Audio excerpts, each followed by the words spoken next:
ស្ដីបងប្អូនទាំងអស់គ្នាបាទថ្ងៃនេះខ្ញុំនឹងនាំអ្នកទាំងអស់គ្នាដើម្បីទៅទស្សនាផ្សារមួយកន្លែងនៅសហរដ្ឋអាមេរិកដែលមានឈ្មោះថា Walmart បាទ Walmart ហ្នឹងគឺជាផ្សារទំនើបនៅក្នុងតំបន់នៅរដ្ឋ Colorado នេះបើតាមខ្ញុំដឹងផ្សារ Walmart ហ្នឹងគឺមាននៅគ្រប់រដ្ឋទាំងអស់នៅសហរដ្ឋអាមេរិកបាទអញ្ចឹងនៅក្នុងរដ្ឋ Colorado នេះក៏មានផ្សារឈ្មោះថា Walmart នឹងដែរអញ្ចឹងតិចទៀតខ្ញុំនឹងនាំបងប្អូនទាំងអស់គ្នាដើម្បីទស្សនាមុខទំនិញផ្សេងចង់ដឹងថាមុខទំនិញទាំងអស់នោះមានតម្លៃប៉ុន្មានខ្លះបាទតើមានផលិតផលអីខ្លះលក់នៅនឹងហើយមានផលិតផលខ្មែរយើងអត់នៅនឹងបាទអញ្ចឹងបងប្អូនទាំងអស់គ្នាសូមរងចាំទស្សនាវីដេអូរបស់ខ្ញុំទាំងអស់គ្នាបាទអញ្ចឹងនេះគឺជាផ្លូវដើម្បីដើរទៅកាន់ផ្សារទំនើបដែលមានឈ្មោះថា Walmart ហ្នឹងជាទូទៅប្រជាជននៅអាមេរិកនេះគេ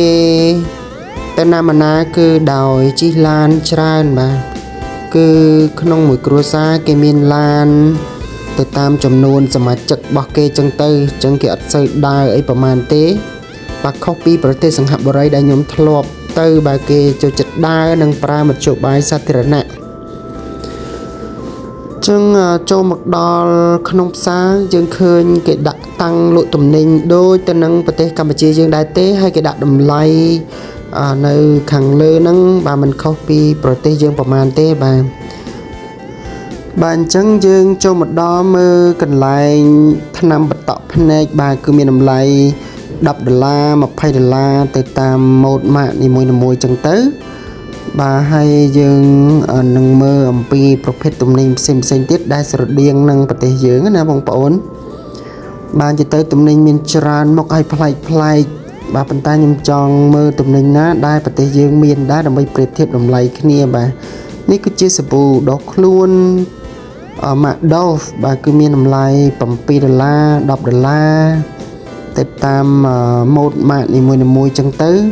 បាទមានវ៉ាសេលីនមានអីចឹងទៅបាទគ្រឿងសម្អាងសាប៊ូកក់សក់សាប៊ូអីហ្នឹងបាទខ្ញុំថតបានតម្លៃខ្លះនិងអត់ខ្លះមកនេះគឺជាកងក្មេងៗមើលទៅស្អាតមែនតែនបាទគឺមួយនេះតម្លៃ$112ហើយមើលទៅតំណងមែនតែនមុំបាទខ្ញុំគិតថាតម្លៃប៉ុណ្ណឹងហើយដូចជាមិនថ្លៃណាស់ទេតម្លៃនេះកងមនុស្សធំបាទតម្លៃ$198ហើយមើលទៅស្អាតហើយមាំមែនតែនបាទអញ្ចឹងមកនៅប្រទេសយើងវិញយើងក៏អាចទិញបានដែរបាទនេះគឺជាប្រភេទទូរស័ព្ទSamsung បាទមាន Galaxy A35 បាទមានប្រភេទ Samsung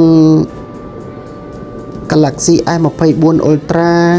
បាទតម្លៃវាដូចជា1000ជាងបងប្អូនបាទហើយស្បែកជើងនៅនេះក៏មានច្រើនបែបហើយដូចជាមិនថ្លៃណាស់ទេតម្លៃមាន$14មាន$11បាទខាងនេះមាន$27អីចឹងទៅបងប្អូន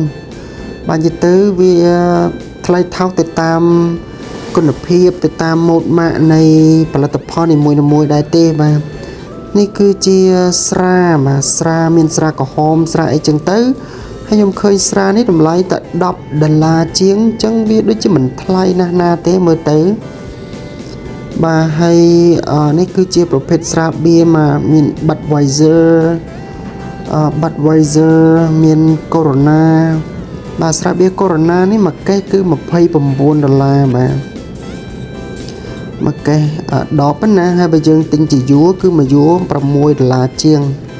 Heineken នេះមួយយួរ$10ជាងបាទអញ្ចឹងតម្លៃវាដូចជាមិនថ្លៃណាស់ទេប៉ុន្តែខ្ញុំសូមបញ្ជាក់បងប្អូនដែរបាទនៅអាមេរិកនេះគឺយើងមើលតម្លៃអញ្ចឹងអត់ថ្លៃទេប៉ុន្តែនៅពេលយើងគិតលុយគឺថ្លៃលើសពីការកំណត់នេះហ្នឹងដោយសារគេគិតពន្ធណាបងប្អូនបាទនេះគឺជាពងមាន់បាទ1គីឡូហ្នឹងគឺ$6ជាង ហើយ ហើយនេះគុណភាពរៀងអន់តិចទៅគឺ$5ជាងអីចឹងទៅបាទប្រេសយៈ Pepsi បាទគឺក្នុងមួយកេសនេះគឺតែ$6ជាងទេ$6.97ហើយសាច់ជ្រូកសាច់គោអីហ្នឹងគឺគេគិតជា LB បាទគេគិតជាដូចគីឡូនៅប្រទេសយើងអញ្ចឹងណាបាទឥឡូវដោយសាររដូវ Halloween ជិតម្ដងបាទគេមានលក់ដូចជាផ្លែល្ពៅបាទក្នុងមួយផ្លែនេះ$3ជាងបាទមានអាតូចបន្តិចបាទអញ្ចឹងដោយសាររដូវកាល Halloween ជិតម្ដងអញ្ចឹងគេមានលក់ផ្លែល្ពៅផ្លែអីច្រើនមែនតើបាទផ្លែលឹកនេះធំមែនតើនេះគឺល្ពៅធម្មតាដូចនៅប្រទេសយើងដែរបាទនេះគឺជាល្ពៅមួយបែបទៀតដែលយើងមិនសូវបានឃើញទេអានេះក្រូចថ្លុងបងប្អូនបាទក្រូចថ្លុងហើយក្រូចថ្លុងនេះគេគិតជាតម្លៃមួយផ្លែអានេះដូចក្រូចខ្វិចចឹងណាបាទមានប្រភេទបន្លែផ្លែឈើក៏ដូចជាមុខទំនិញខ្លះដែលស្តៀងទៅនឹងប្រទេសយើងដែរបាទនេះគឺជាផ្លែប៊ឺឬក៏ផ្លែអាវ៉ូកាដូបាទដែលនៅប្រទេសយើងក៏មានលក់ដែរបាទផ្លែប៉ោមនៅសហរដ្ឋអាមេរិកនេះគឺថោកជាងគេបងប្អូនបាទថោកជាងគេមែនតើដោយសារផ្លែប៉ោមគេដាំបានញ៉ាំគ្រប់ផ្ទះហ្នឹងអញ្ចឹងវាអត់សូវមានតម្លៃថ្លៃអីប្រហែលទេបាទជាក់ស្ដែងគឺក្នុងមួយស្បោងអី$3-4អីចឹងហើយ1គីឡូ2គីឡូវាអត់ថ្លៃទេប៉ុណ្ណឹងបាទមានម្នាស់បាទមានម្នាស់មានរលឹកមានលហុងមានក្រូច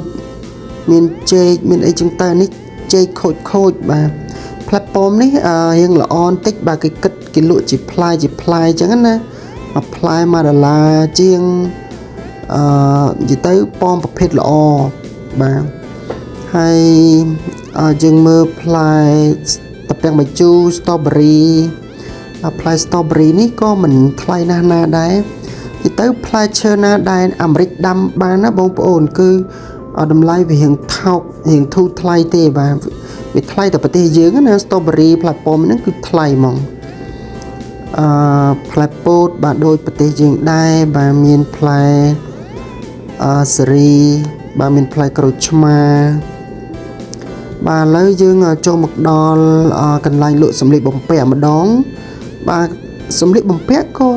មើលទៅហាក់ដូចជាមិនថ្លៃណាស់ណាដែរបាទនេះគឺជាខោម៉ាក់លីបាទខោម៉ាក់លីប្រទេសយើងក៏មានដែរតម្លៃវាទៅតាមគុណភាពទៅតាម brand ម៉ូដសម្លៀកបំពាក់នីមួយៗចឹងទៅបាទចឹងខោកាប៊យមានច្រើនប្រភេទមែនទែនបាទខោកាប៊យនេះគឺ$10ជាងបាទ$17អីហ្នឹងខ្ញុំគិតថាតម្លៃប៉ុណ្ណឹងគឺមិនថ្លៃណាស់ណាទេព្រោះវាជាផលិតផលថ្មីបាទវាជាសម្លៀកបំពាក់ថ្មីបាទមិនមែនមកទឹកអីទេចឹងមានច្រើនសម្បូរបែបគាត់ថាខ្ញុំថតបានត្រុសមើលទេបងប្អូនបាទខោកាប៊យនេះគឺ$24បាទ$24ក៏ដូចជាមិនថ្លៃដែរព្រោះស្អាតបាទខោស្អាតខោកាប៊យខាងនេះគឺមាន$17បាទមួកនេះមាន$6ជាងបាទទៅតាមផ្លាកតម្លៃដែលគេដាក់ហ្នឹងណាបងប្អូនបាទហើយនេះខោកាប៊យម៉ាក់លូវីបាទលូវីនេះគឺ$24ជាងហើយនេះគឺជាអាវយឺតប្រចាំរដ្ឋ Colorado បាទគឺ Northern Colorado ឥឡូវយើងមកមើលឈុតឆាកដែលយើងចង់មើលទាំងអស់គ្នាបាទគឺជាអាវម៉ារីបុកដែលផលិតនៅប្រទេសកម្ពុជាយើងត្មងបាទគឺមានម៉ារីបុកបាទហើយតម្លៃរបស់វាគឺ$18ជាងបាទមានច្រើនពណ៌ច្រើនម៉ាកដែរហើយខ្ញុំឃើញស្អាតស្រឡាញ់មែនតើប៉ុន្តែខ្ញុំគាត់ review សិនចាំលើកក្រោយចាំទិញហ្មងអានេះក៏ម៉ាក់រីបុកដែរបងប្អូនប៉ុន្តែជាអាវម៉ាក់ hoodie ជាអាវម៉ាក់ hoodie ដែលក្មេងៗចូលចិត្តពាក់ណាបាទដូចអានេះអីក៏ជាម៉ាក់រីបុកដែរអញ្ចឹងតម្លៃរបស់វាគឺដូចជា$20ជាងបាទ$25អញ្ចឹងតម្លៃប៉ុណ្ណឹងខ្ញុំគិតថាមិនថ្លៃណាស់ណាទេ បាទជាកៅអៅថ្មីឲ្យសាច់ស្អាតបាទនេះក៏ជាម៉ាក Reebok ដែលផលិតនៅប្រទេសកម្ពុជាយើងដែរអញ្ចឹងដោយដែលយើងធ្លាប់ដឹងអញ្ចឹងសម្លៀកបំពាក់ដែលផលិតនៅប្រទេសយើងគឺមានច្រើនបាទនាំចូលមកសហរដ្ឋអាមេរិកណាបាទអញ្ចឹងមុខទំនិញផ្សេងទៀតបាទនេះយើងមើលគ្រោងឆ្អឹងមួយនេះបាទគឺគេត្រៀមតុបតែងនៅក្នុងថ្ងៃបុណ្យ Halloween ណាបាទគឺមានតម្លៃ$19ជាងបាទអញ្ចឹងបងប្អូនណាចង់ទិញដាក់ផ្ទះអីបាទអាចទិញបានតម្លៃប៉ុណ្ណឹងគួរសមបាទរូបទង់ជាតិសហរដ្ឋអាមេរិកក៏ដូចជារដ្ឋ Colorado បាទឥឡូវយើងមកមើល speaker បាទម៉ាក JBL គឺថ្លៃបាទដូចទៅនឹងប្រទេសយើងដែរប៉ុន្តែខ្ញុំជឿថាអាចធូរជាងមកទៅបាទផលិតផលអញ្ចឹងណាហើយមាន speaker brand ជាច្រើនទៀតដូចជាម៉ាក Bose បាទម៉ាក Bitpills អានេះគឺជារបស់ brand ហ្នឹងគឺរបស់ល្អអញ្ចឹងតម្លៃវាយ៉ាងថ្លៃតិចតែក៏មានម៉ាកផ្សេងដែលវាអាចមានតម្លៃថោកសមរម្យណាបងប្អូនដូចជាផលិតផលរបស់ចិនអីជាដើមអញ្ចឹងវាអាចមានតម្លៃថោកបាទអូខេបងប្អូនទាំងអស់គ្នាបាទលើការបាននៅទំនិញនៅផ្សារ Walmart បាទត្រូវបានបញ្ចប់អត់មានទិញអីបានទេបាទតែយើងបានដើរមើលទំនិញដែលមានលក់នៅនេះហើយយើងបានឃើញសម្លៀកបំពាក់ដែលបានផលិតនៅប្រទេសកម្ពុជាយើងដែរបាទជម្រាបបងប្អូនទាំងអស់គ្នាឥឡូវជួបគ្នាវីដេអូក្រោយៗទៀតបាទអរគុណ